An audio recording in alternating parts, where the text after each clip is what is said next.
Hello friends, कैसे हैं आप सभी। उम्मीद है आप सभी अच्छे होंगे। आज हमारी ये सीडीपी की थ्योरी क्लास 6 है और इसमें हम पढ़ेंगे समावेशी शिक्षा। और इस समावेशी शिक्षा आपको पता होगा, इस टॉपिक से 5 क्वेश्चंस आपके बनते हैं मिनिमम। ओके, मिनिमम 5 क्वेश्चन ज़रूर बनते हैं और हम आपको पीवाईक्यू लेके जब पीवाईक्यू क्वेश्चंस करेंगे तब हम आपको दिखाएंगे। ये टॉपिक बहुत इंपॉर्टेंट है सीटेट के लिए। हर टीचिंग एग्ज़ाम से यहाँ से क्वेश्चंस ज़रूर बनते हैं। ओके, तो इसमें हम पढ़ेंगे, पहला पढ़ेंगे समावेशी शिक्षा। अब सारी सोच पढ़ेंगे, अभिसारी सोच पढ़ेंगे। यहाँ से भी क्वेश्चंस ज़रूर बनते हैं। अब सारी सोच और अभिसारी सोच, डाइवर्जेंट थिंकिंग और कन्वर्जेंट थिंकिंग। और अधिगम अक्षमता पढ़ेंगे, लर्निंग डिसेबिलिटी पढ़ेंगे। ठीक, तो स्टार्ट करते हैं हम अपनी क्लास। देखेंगे पहले हमारा समावेशी शिक्षा क्या है। देखें, समावेशी शिक्षा इंक्लूसिव एजुकेशन। देखिए, समावेशी शिक्षा का अर्थ है कि विशिष्ट क्षमता वाले बालक और सामान्य बालकों को एक ही विद्यालय में एक ही कक्षा में एक साथ शिक्षा प्रदान की जाए। समावेशी कक्षा में बच्चों की ज़रूरत के अनुसार शिक्षा दी जानी चाहिए। देखिए, समावेशी नाम में ही देखो, समावेशी मतलब समावेश, समावेशन कर सकते हैं ना, ऐसे आप समझने के लिए समावेशन कर सकते हैं हर बच्चों का शिक्षा में। ओके, इंक्लूसिव, सबको इंक्लूड कर सकते हैं एजुकेशन शिक्षा में। तो समावेशी शिक्षा का अर्थ ये होता है कि जो विशिष्ट क्षमता वाले बालक है और जो सामान्य बालक है, हर टाइप का जो बच्चा है, चाहे जिस तरह, जिसको कम समझ में आता है, जो गिफ्टेड है, जो जल्दी समझता है, हर टाइप के बच्चे को हमको लेकर चलना होता है क्लास में। ऐसा नहीं है कि जिसको जल्दी समझ आता है उसी के अकॉर्डिंग आप पढ़ा देंगे, तो जिसको जल्दी नहीं समझ आता उसको समझ नहीं आएगा, तो आपको ऐसा नहीं पढ़ाना है।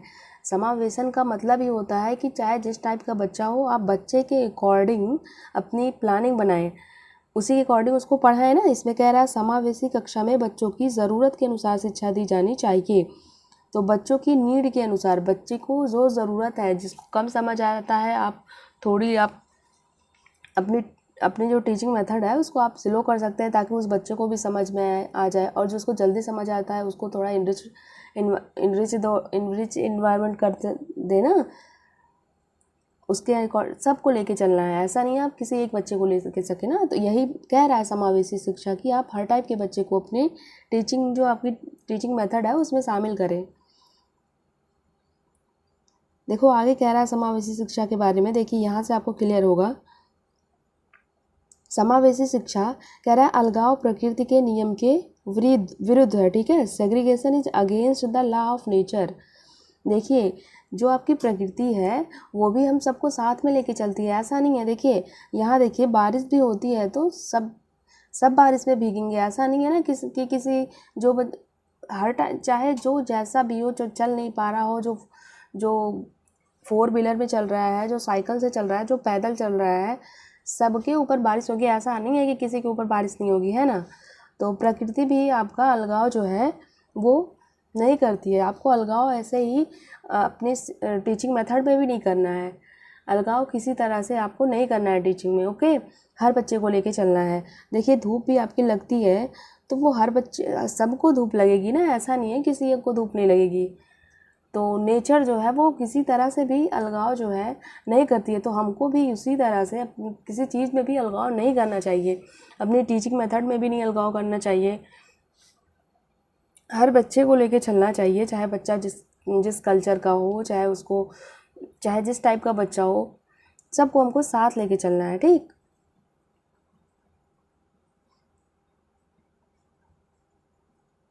देखिए समावेशी यहाँ देखिए कह रहा है सभी को समान अवसर के द्वारा सभी वंचितों की शिक्षा कराने का सभी राज्यों को आवश्यक दायित्व सौंपा गया है, जिसके अंतर्गत सभी वंचित वर्ग, चाहे जो बच्चा वंचित वर्ग से आता है, शारीरिक रूप से जो अक्षम है उसको भी, और भाषा चाहे जिसकी अलग हो, लैंग्वेज अलग हो, जिसकी बोली अलग हो, है जिसकी जाति भी अलग होगा, हर धर्म भी अलग हो, तो हमें अलगाव नहीं करना है। समूह, धार्मिक, अल्पसंख्यक, स्त्री पुरुष, ऐसा नहीं है, लड़के लड़कियों में भी विभेद होता है ना। तो हमको किसी टाइप का अलगाव नहीं करना, भेदभाव दूर करके सभी का संपूर्ण विकास ही समावेशी शिक्षा है। देखिए, आई होप आपको समझ आ गया होगा कि समावेशी शिक्षा है क्या। समावेशी शिक्षा आपका यही है कि हमको भेदभाव नहीं करना, भेदभाव दूर करके सभी का संपूर्ण विकास ही समावेशी शिक्षा है। देखिए यहाँ क्या कह रहा है कि हमें अलगाव नहीं करना है, चाहे बच्चा जिसकी संस्कृति अलग हो, कल्चर अलग हो, चाहे जेंडर अलग हो, चाहे कोई बच्चा जैसे बॉयज़ गर्ल्स, ये नहीं करना है कि बॉयज़ को जल्दी समझ आता है, या हमको अलगाव नहीं करना है, सबको साथ लेके चलना है।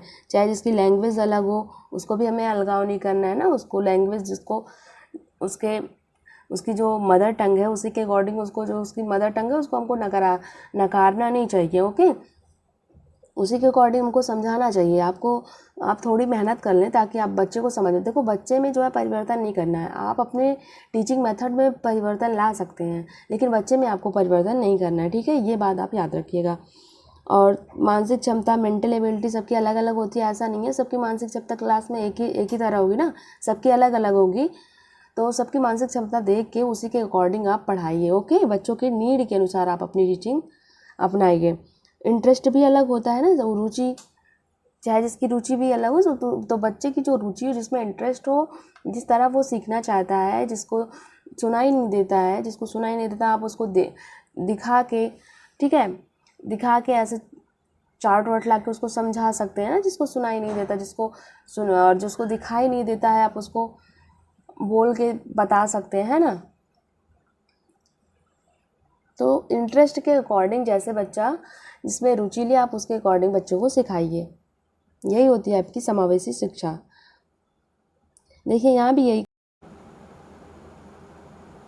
देखिए समावेशी शिक्षा, इसमें देखिए अंतर बता रखा है आपका कि एक होती है आपकी समावेशी शिक्षा और एक होती है एकीकृत शिक्षा। तो समावेशी शिक्षा जो है वो बेहतर होती है एकीकृत शिक्षा के अकॉर्डिंग, ठीक है, इसके कंपेयर में समावेशी शिक्षा आपकी बेहतर होती है।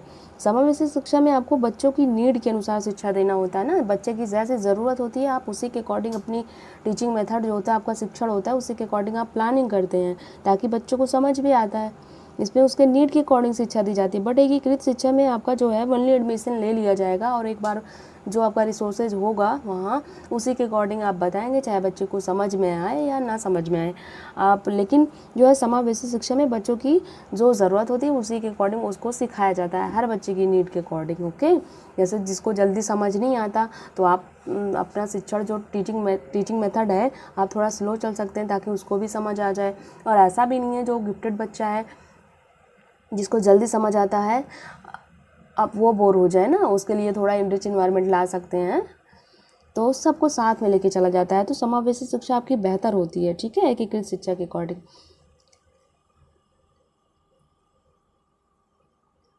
देखिए अब हम पढ़ेंगे लर्निंग डिसेबिलिटी पढ़ेंगे, ठीक है, अधिगम अक्षमता, जिसको सीखने में जो पढ़ने लिखने बोलने में, ये देखिए अधिगम अक्षमता में वे बालक आते हैं जिसे पढ़ने बोलने में थोड़ी दिक्कत होती है, ठीक है।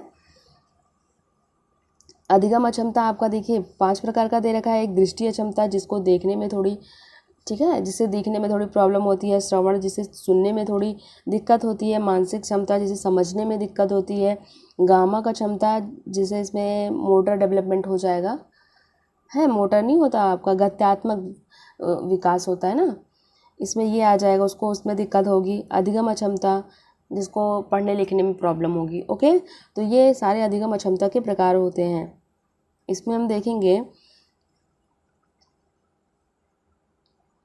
ऐसा नहीं है कि जिसको अधिगम अक्षमता है आप उसको दवाई देके ठीक कर देंगे, ऐसा नहीं है, दवाई देके ठीक नहीं कर सकते, आप उसको उसी के अकॉर्डिंग जो है एडजस्ट कर सकते हैं, अपनी टीचिंग मेथड में अकॉर्डिंग उसके आप पढ़ा सकते हैं। ऐसा नहीं आप दवाई दे देंगे उसको ठीक हो जाएगा, ऐसा नहीं है, दवाई देके नहीं ठीक हो सकता, कभी नहीं ठीक होगा। जैसे जिसे डिस्लेक्सिया होता है, यहाँ से क्वेश्चन ज़रूर बनते हैं। देखिए अभी इस बार भी बना हुआ था शायद 20 अगस्त जो ऑफलाइन एग्ज़ाम हुआ था आपका 2023 में। देखिए डिस्लेक्सिया, इसका संबंध पठन विकार से है, अर्थात पढ़ने में कठिनाई होती है। जिसको डिस्लेक्सिया होता है उसको पढ़ने में प्रॉब्लम होती है। जब पढ़ने में दिक्कत होगी तो लिखने में भी त्रुटि हो सकती है। जब बच्चा पढ़ ही गलत रखा है, जैसे लिखा है सौ तो पढ़ रहा है वास, तो लिखेगा भी तो वास। तो जिसको पढ़ने में दिक्कत है उसको लिखने में भी प्रॉब्लम हो सकती है। बट इसमें अगर आप पूछ रहा है क्वेश्चन आपसे, जिसको पढ़ने में दिक्कत है तो आप डिसलेक्सिया ही लगाएंगे। ओके, पढ़ने लिखने दोनों साथ आता है तब भी आप डिसलेक्सिया ही लगाएंगे। अगर ओनली आपका जो है लिखने से संबंधित आएगा तो अभी हम उसको आगे पढ़ेंगे, उसको डिस्ग्राफिया होता है, लेकिन अभी हम डिसलेक्सिया पढ़ते हैं। यहाँ से क्वेश्चन ज़रूर बनते हैं आपके, ठीक है, अधिगम अक्षमता से एक क्वेश्चन आपके ज़रूर बनेंगे। तो पठन विकार से होता है, आप इतना याद रखिएगा, ये इसको पठन विकार होता है, इसको पढ़ने में प्रॉब्लम होती है, थोड़ी कठिनाई होती है। जैसे सा लिखा है तो वॉस पढ़ लेगा, डॉग लिखा है तो गॉड पढ़ लेगा, रैट लिखा है तो कैट पढ़ लेगा, ठीक है, 9 लिखा है तो उसको 6 पढ़ लेगा, ऐसे इसको पढ़ने में प्रॉब्लम होती है, ठीक है, तो उसे डिसलेक्सिया होता है। दूसरा देख रखा है, देखिए डिस्ग्राफिया। यहाँ से भी ये दो मैंने जो स्टार्टिंग के 2-3 ले रखे हैं ना, ये सारे बहुत इंपॉर्टेंट है, ज़रूर बनते हैं। डिसलेक्सिया से बनेगा, डिस्ग्राफिया से बनेगा। देखिए यहाँ देखिए डिस्ग्राफिया, ग्राफ समझ रहे हैं आप, डिस्ग्राफिया, ग्राफ क्या होता है, ग्राफ लिखने से संबंधित होगा। यहाँ लिखने संबंधी विकार अर्थात ठीक से लिख नहीं पाना, यहाँ बच्चा ठीक से लिख नहीं पाएगा। आप यहाँ ग्राफ याद रखिएगा। अगर आपसे क्वेश्चंस में पूछ रखा है कि जिससे लिखने में प्रॉब्लम है तो कौन सा विकार है, तो आप लगाइएगा लिखने, जहाँ देखिए लिखने लिख रखा है आप डिस्ग्राफिया लगाइए। यहाँ से ऐसे डायरेक्ट क्वेश्चन बनते हैं और यहाँ कुछ समझना नहीं है आपको। ओनली यहाँ से पूछेगा जिसको लिखने में प्रॉब्लम है वो क्या है, जिसे पढ़ने में प्रॉब्लम है वो क्या है, बस यही क्वेश्चन आपसे बनते हैं, ठीक है। तो लिखने से संबंधित आपका डिस्ग्राफ, तो ये आपका डिस्ग्राफिया होगा, ठीक है। और पढ़ने वाला हमने डिसलेक्सिया पढ़ा। अब देखिए डिसकैलकुलिया से भी क्वेश्चंस बनते हैं आपके। जिसे डिसकैलकुलिया होगा वो क्या करेगा, देखिए उसको गणन संबंधी विकार होगा, गणना करने में उसे प्रॉब्लम आएगी, कैलकुलेशन करने में उसे प्रॉब्लम आएगी। देखिए गणन संबंधी विकार, गणित अंक समझ, देखिए गणित समझने में कठिनाई होगी उसे, मैथ समझिए आप, कैलकुलेशन नाम देखिए डिसकैलकुलिया, कैलकुलिया, ठीक है, उसे कैलकुलर, ठीक है, उसे कैलकुलेशन करने में प्रॉब्लम होगी, ठीक है। ऐसे आप नाम से याद कर सकते हैं। ऐसे अगर आप अभी पढ़ेंगे कैलकुलिया से रट्टा नहीं मार सकते ना, रट्टा मारेंगे तो भूल जाएंगे आप, तो आपको याद करने के लिए आप थोड़ा थोड़ा ऐसे नाम से ही निकाल सकते हैं। कैलकुलिया लिखा है तो कैलकुलस से ले सकते हैं ना, उससे ऐसे आप समझने के लिए ऐसे रिलेट करके याद करेंगे तो भूलेंगे नहीं आप, ठीक है। तो कैलकुलेशन प्रॉब्लम होती है जिसे डिसकैलकुलिया होता है, ये आप याद रखिएगा, ठीक है। अब देखिए ये 3 जो है, तीनों से ज़रूर क्वेश्चंस बनते हैं आपके। ये तीनों बहुत इंपॉर्टेंट है, जो हमने स्टार्टिंग के ले सकते हैं। जैसे पहला आपका डिसलेक्सिया था, दूसरा डिस्ग्राफिया हमने पढ़ा जिससे लिखने में प्रॉब्लम थी, लिखन विकार था। तीसरा हमने पढ़ा डिसकैलकुलिया, जिससे कैलकुलेशन करने में प्रॉब्लम होगी, ठीक है। तीसरा ये होता है, तीनों बहुत इंपॉर्टेंट है। चौथा क्या दे रखा है, देखिए ये आपका अप्रैक्सिया दे रखा है। अप्रैक्सिया और डिस्प्रैक्सिया ये दोनों सेम ही होता है, ठीक है। अप्रैक्सिया और डिस्प्रैक्सिया, इसे क्या होता है, यह शारीरिक विकार है जिसके अंतर्गत व्यक्ति मांसपेशियों के संचालन के संबंध गतिक कौशल, चलने बोलने टहलने में निपुण नहीं होते हैं, मस्तिष्क में क्षति के कारण होते हैं, ठीक है। आपके मस्तिष्क में प्रॉब्लम होती है। देखिए कैसे, मांसपेशियों के संचालन के संबंध में गतिक कौशल, जैसे गत्यात्मक कौशल हमने पढ़ा हुआ था ना, उसमें पढ़ा हुआ था विकास वाले चैप्टर में। गत्यात्मक कौशल में हमने पढ़ा हुआ था जैसे बोलने टहलने में, जिससे मांसपेशियों के कारण जो है वो समझ नहीं पाता चीज़ों को, तो उसके मस्तिष्क में क्षति के कारण ये होता है, ठीक है। आप जैसे जिसमें आ गया आपका गत्यात्मक विकास। अप्रैक्सिया डिस्प्रैक्सिया, देखिए डिस्प्रैक्सिया अप्रैक्सिया, आप ऐसे रिलेट करके ऐसे याद कर लीजिए। शारीरिक विकार होता है जिसे मांसपेशियों से संबंधित जो है क्षति के कारण वो चीज़ों को समझ नहीं पाता, बस आप इतना ही याद रखिए। आपका जहाँ देखिए कि गतिक कौशल मांसपेशियों के जो है संचालन से संबंधित जो है वो चीज़ों को समझ नहीं आता, वो आपका हो जाएगा अप्रैक्सिया और डिस्प्रैक्सिया, ठीक। 5वां दे रखा है, आप देखिए 5 ही है। 5वां क्या दे रखा है, 5वां आपका देख रखा है अफेजिया और डिस्फेजिया। इसमें क्या है, मस्तिष्क में क्षति के कारण और बातचीत करने में अक्षमता, बातचीत करने में सक्षम नहीं होगा बच्चा, और मौखिक रूप से भाषा सीखने एवं विचारों को अभिव्यक्त करने, और भाषा संप्रेषण अधिगम अक्षमता, इसे देखिए इसे बोलने में प्रॉब्लम होगी। देखो भाषा को ये सही से जल्दी से अभिव्यक्त नहीं कर पाएगा, कह नहीं पाएगा सही से, बातचीत करने में अक्षमता, सही से बातचीत नहीं कर पाएगा, तो इसे अफेजिया होगा या डिस्फेजिया होगा, ठीक। मस्तिष्क में क्षति के कारण तो होगा ही, ये बातचीत नहीं कर पाएगा सही से, और मौखिक रूप से भाषा सीखने जल्दी से सीख नहीं पाएगा ये भाषा को, ठीक है, लैंग्वेज को।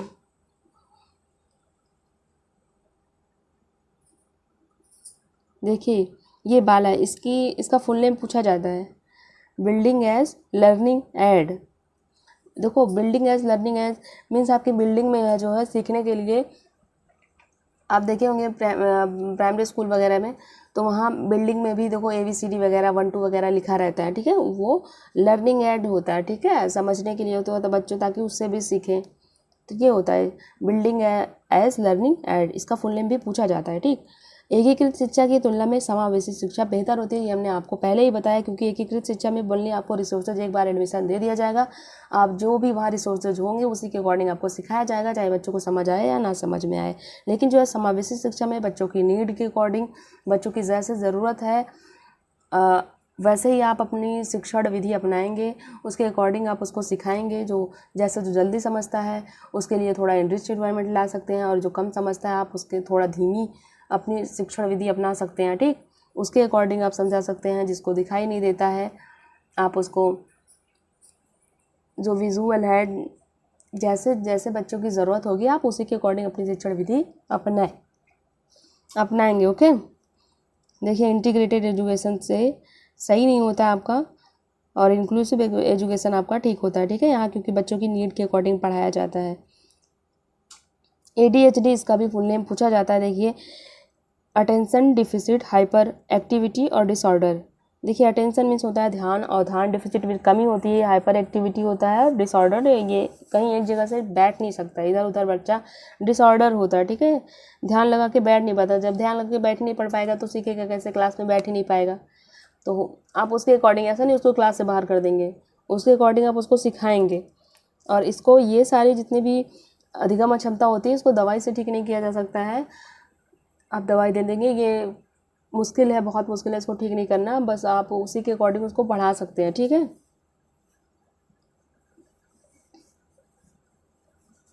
देखिए PWD ये फिजिकल विद डिसेबिलिटी, ये आया था 1995 में, जब पहले आपकी 7 अक्षमता थी, डिसेबिलिटी थी, ठीक है, इसका फुल नेम भी आप याद रखिएगा। फिर RPWD right to person with disability, सन 2016 में यह PWD जो ये PWD था ये 1995 को रिवाइज़ किया गया था, इसमें 21 अक्षमता 21 डिसेबिलिटी को शामिल किया गया है।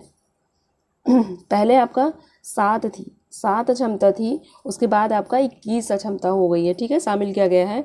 RPWD 15 जून सन 2017 से लागू हुआ था, ठीक है। इसमें 21 डिसेबिलिटी क्या क्या है वो हम देखेंगे। देखिए यहाँ हमने दे रखा है ये आपका पूरा 21 डिसेबिलिटी है, ठीक है, 21 डिसेबिलिटी है। यहाँ देखिए श्रवण बाधित है इसको सुनने में प्रॉब्लम होगी, ठीक है,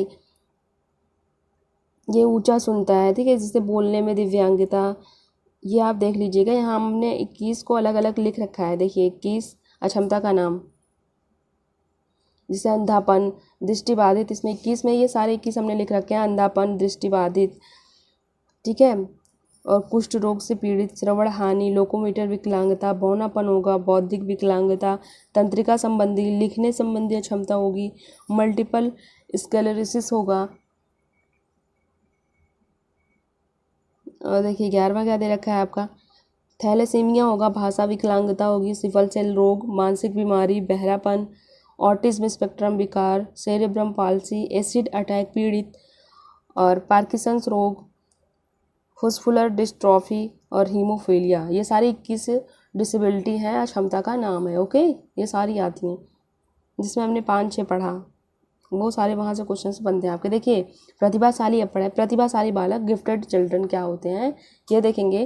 प्रतिभाशाली बालक सामान्य बच्चों से श्रेष्ठ बुद्धि वाले होते हैं, इनकी बुद्धि लब्धि 130 से अधिक होती है, 140 होती है इनकी बुद्धि लब्धि प्रतिभाशाली बालक की। हम और नॉर्मल बच्चों की जो सामान्य होते हैं 90 से 110 मीन्स 90 से 109, 90 से 110 होती है, ठीक है।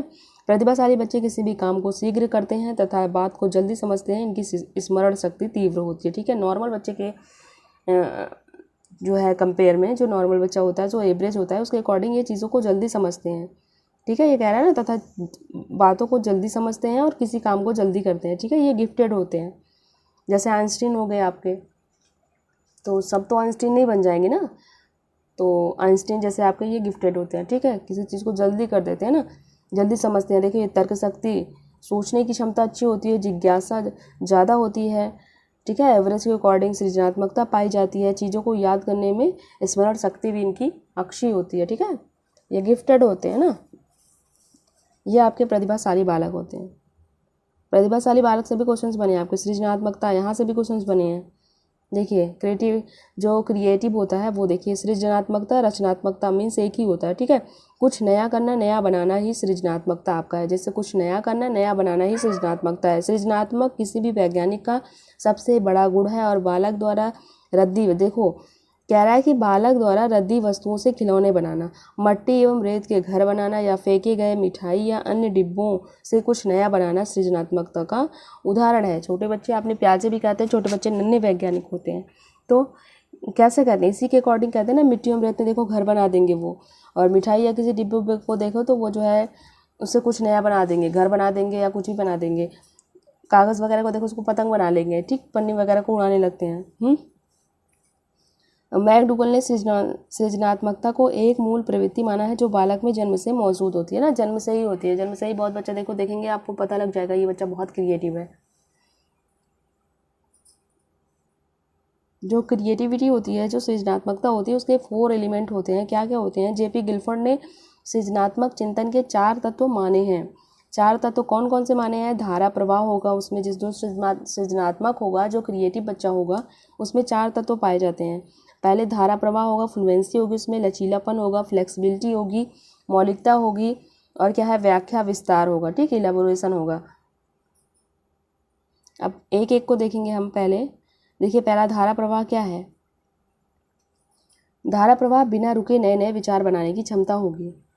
जो बच्चा एवरेज होगा, जिसकी बुद्धि लब्धि 190 से 109 होगी, वो उसके कंपेयर में जो है, जो सृजनात्मक क्रिएटिव होगा, वो बिना रुके नए नए विचार जल्दी बना लेगा। ठीक है, उसके अकॉर्डिंग।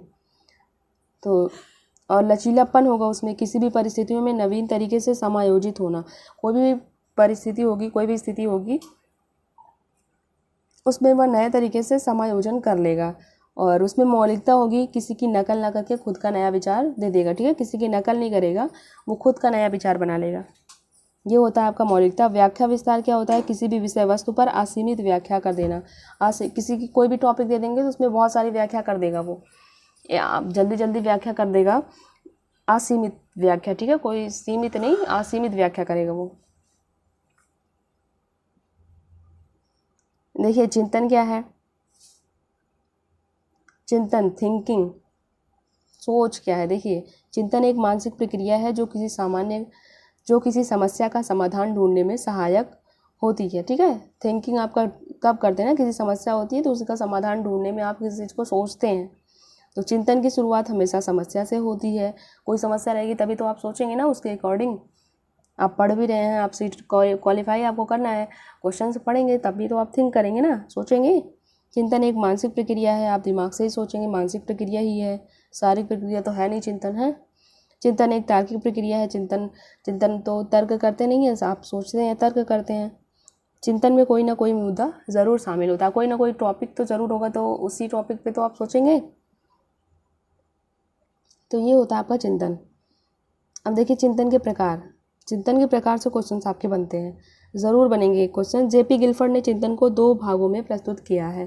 पहला आपका अभिसारी चिंतन, जिसे हम और हिंदी में देखो 2-3 नाम होते हैं, आप इंग्लिश में इसको याद रखिएगा, ज़्यादा बेहतर होगा।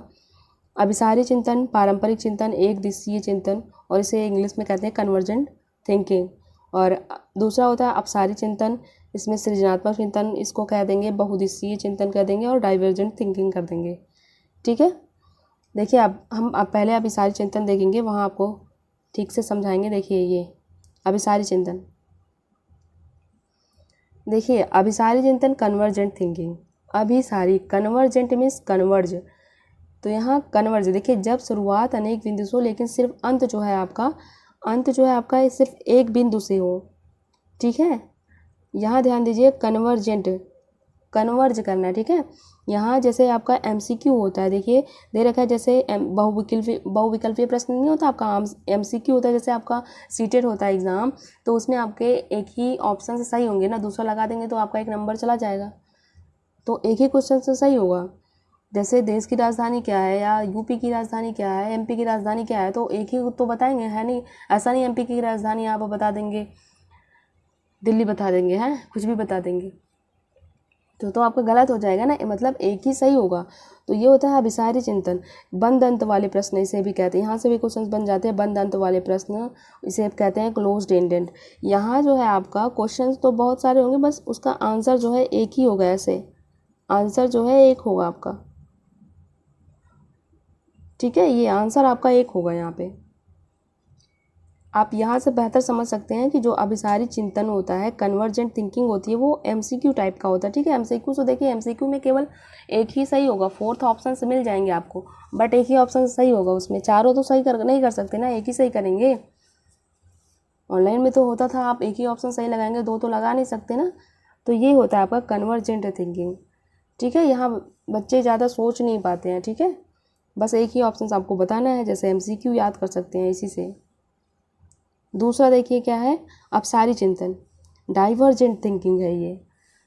देखिए डाइवर्जेंट थिंकिंग नाम से ही आपको क्लियर होगा, जब शुरुआत एक बिंदु से हो, क्वेश्चन आपका एक ही हो, लेकिन अंत जो है, अंत अनेक बिंदु से हो, ठीक है। जैसे क्वेश्चन यहाँ कर लिया कि पेड़ ना हो तो क्या होगा, तो ज़रूरी नहीं है इसका एक ही आंसर होगा, इससे बहुत टाइप से क्वेश्चन आंसर दे सकते हैं बच्चे ना। पेड़ नहीं होगा तो कोई क्या होगा, तो बहुत सारे बच्चे बताएंगे आपको, हमें छाया नहीं मिलेगी, हमें ऑक्सीजन नहीं मिलेगा, ये होगा वो होगा, सब अलग अलग तरीके से बताएंगे ना। तो यहाँ जो है अंत जो हो रहा है वो अनेक बिंदु से हो रहा है, ठीक है।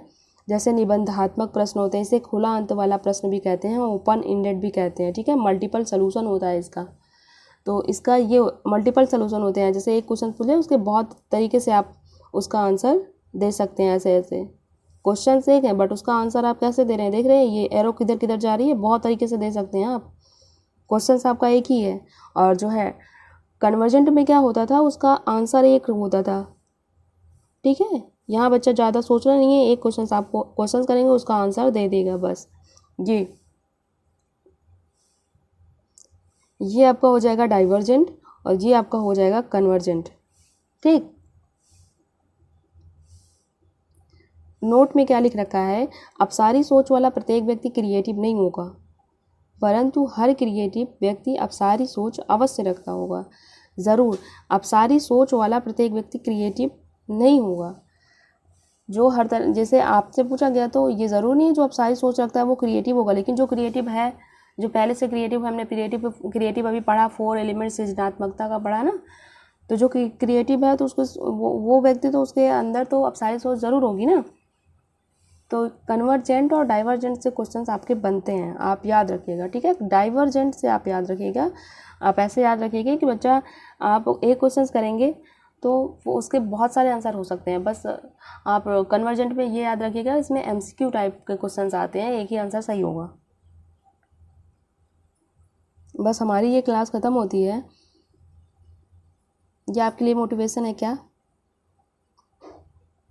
जब तक आप अपनी समस्याओं की वजह से देखिए, जब तक आप अपनी समस्याओं की वजह दूसरों को मानते रहेंगे तब तक आप समस्याओं को हल नहीं कर पाएंगे। जब तक आप आप ये कर रहे हैं कि हमने कोर्स नहीं लिया है, हमने बुक नहीं लिया, ये नहीं लिया, वो नहीं लिया, आप तभी पढ़ाई कर सकते हैं। यूट्यूब पे बहुत सारे टीचर हैं, हर टीचर अच्छा होता है, ठीक है। आप दूसरों को नहीं बता सकते, आप पढ़िए तो रोज़ एक घंटा पढ़िए और PYQ लगाइए, आपके क्वेश्चन सॉल्व हो जाएंगे। कोई दूसरा नहीं आप पढ़ेंगे तभी आएगा ना, कोई कितना भी पढ़ा दे।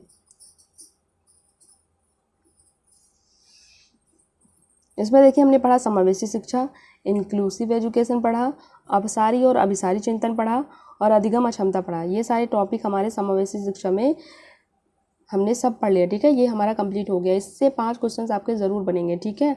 हम PYQ लगाएंगे तो आपको दिखाएंगे, एक ईयर में 2011-12 में आपको दिखाएंगे हम, यहाँ से 5-5 क्वेश्चन ज़रूर बने, ठीक है।